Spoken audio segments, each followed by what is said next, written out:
Have they followed you? Have they said, we've got the dirt on you, we can show whatever? Well, that's why I'm not in office any longer, wrong. because they couldn't. Of course, I have been to.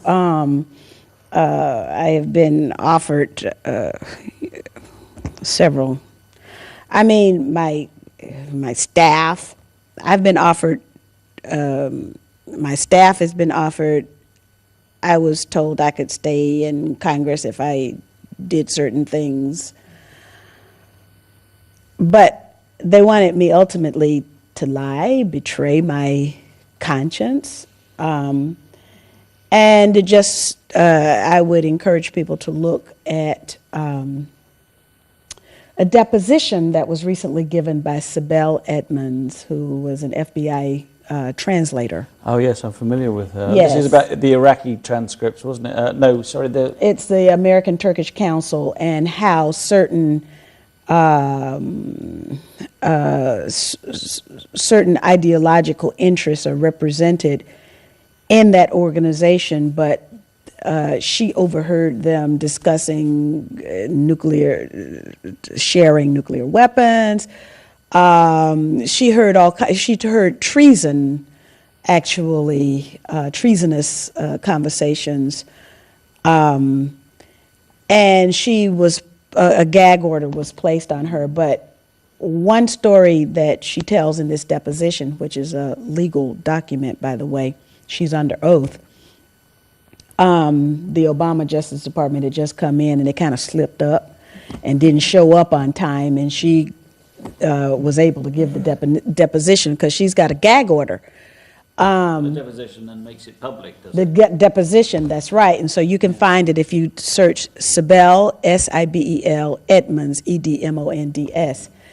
And basically she said that one congresswoman was set up with a lesbian prostitute, and of course the room had cameras in it, and so now this congresswoman who came in going gangbusters, and she was really there doing good, honest work.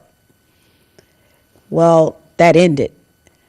And but now it's out in the open. Maybe she'll go back to doing good, honest work again.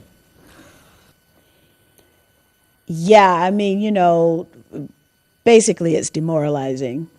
This is a congresswoman who has a husband, she's got children, and Washington, D.C. isn't supposed to operate this way. But too often Washington, D.C. does operate this way. And I know this congresswoman. I've spoken to her. And in fact, I had the tip-off that this had happened several years before now. I never said anything publicly because it wasn't public. But if this is the kind of thing that happens, and there's a certain group of people who are doing this, and they're doing this to further their cause, which is a cause in direct contradiction to everything that anyone would say in public. It contradicts the idea of what the United States actually is. Then the American people don't know how victimized they are in the theft of their political system. The political operating system of the United States has a virus in it, like a computer operating system. It's got a virus, and the virus has completely taken over the operating system. And so it's impossible to get good stuff out because it's only junk that's going in. No matter how hard you try to do good works, it's junk that's going in. Would you say this is treason, and these people who are filming, setting people up and bribing them and blackmailing them? And Sibel Edmonds definitely calls it treason. Not only that, the diffusion of the nuclear technology. I mean, what she overheard, and if you go to her website, she put pictures up of the people that she overheard. These are people who have high positions. I mean, like the former chairman of the Democratic Party. I mean, these are people who run the show, and yet they are there in the service of another government, and they are doing things that nuclear proliferation, if I were to even think of doing this kind of stuff, I'd be in prison. The only reason I'm not in prison is because I wasn't doing anything. I was just doing my work. I was just trying to read and understand my responsibilities as a member of Congress and what the prerogatives of a member of Congress were, and then carry out my duties. Yeah, you really bit off a lot, though, didn't you, becoming a congresswoman? I mean, it is unbelievably hard. If you're a woman of conscience, with obviously a sense of right and wrong, and obviously a caring soul, a humanitarian. I mean, you've had it. Yes, really but hard. the place for people who care is not outside the Congress. And if the Zionist lobby kicked me out of Congress, then surely there are peace-loving people who would like to see me back into Congress. So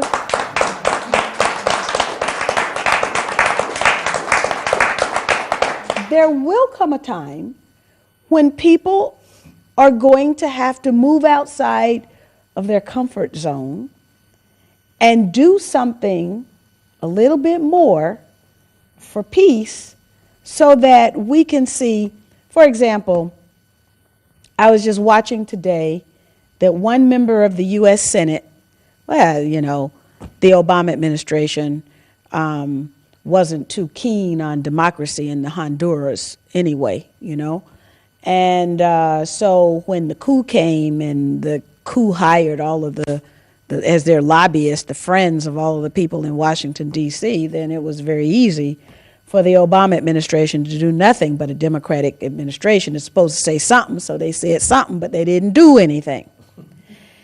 And now Zelaya has called the Obama administration out on the fact that they have done nothing to restore democracy in Honduras.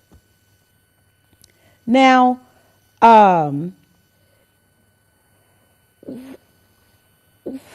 what's our responsibility when we see this kind of thing happen?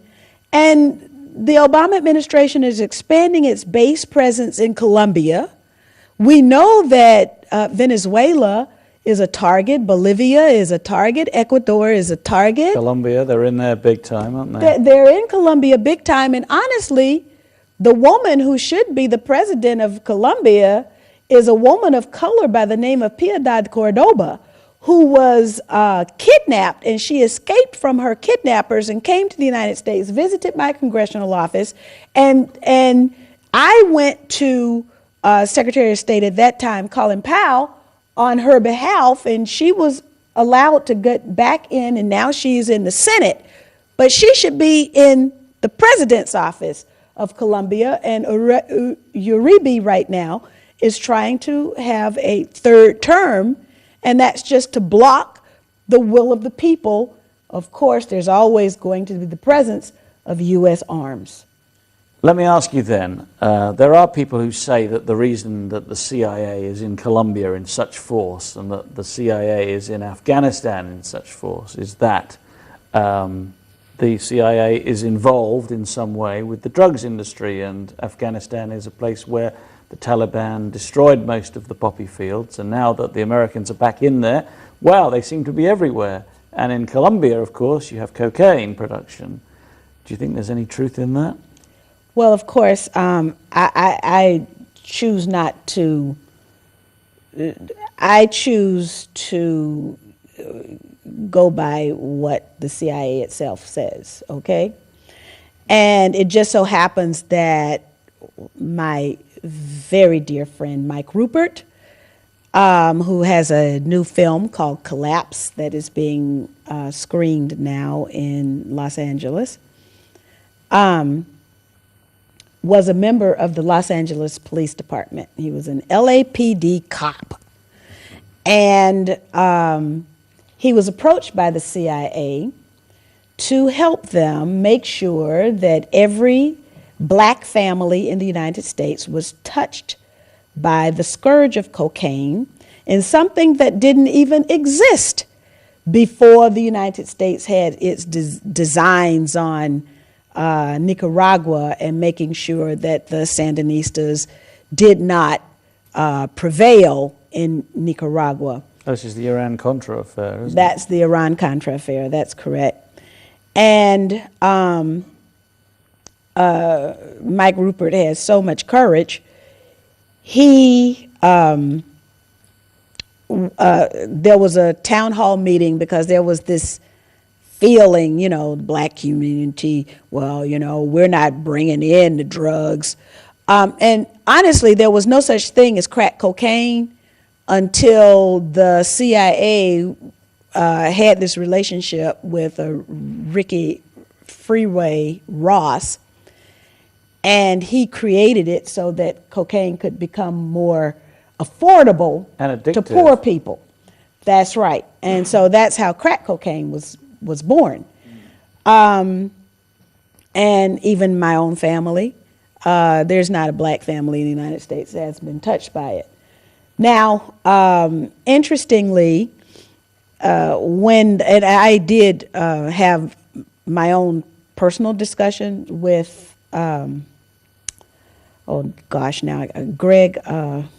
Gary Webb. Gary Webb, and you can read his writings in San Jose Mercury News. He did a full story, did all of the research, and tracked down the individual drug dealers in Nicaragua and elsewhere who were dealing in the cocaine, and established that there was a CIA relationship between the drug dealers, between them and the drug dealers. This is borne out in a report that was written by, I think I forget now, his name was John Millis, and this is all searchable. John Millis was found, they claim he committed suicide in a hotel room. And I have a friend who's an investigative journalist who, former intelligence, so he was able to get into the hotel room. He said that was not a suicide scene. And interestingly, everyone who touched this story is dead because... well, perhaps you shouldn't say any more. Well, I've said the story, and Mike Rupert is the one who told us the story. Gary Webb, unfortunately, is no longer with us. He is the journalist who, I'm told, was working on another book. But I would encourage everyone to read the story of Gary Webb. I tried to lure him to Washington, D.C. so that we could work on some projects together, but it never happened, and then they say he committed suicide too. Well, I'm sorry to hear that. Yes. I think we're going to have to end now, so if you would like to kind of finish with maybe something a little bit more uplifting, because we're getting a bit depressed with all that, aren't we? So. Well, no, I mean, this is the fact. This is the world in which we live. And if we take only the, sometimes, it's like I've been back and forth and on these long flights, and sometimes I just, can't think of the words. But these palliatives put us in a fake world. Now, we can live our lives in palliatives, or maybe Valium, hopped up on Valium. But the moment I've never had Valium, so I don't know if you're up or down.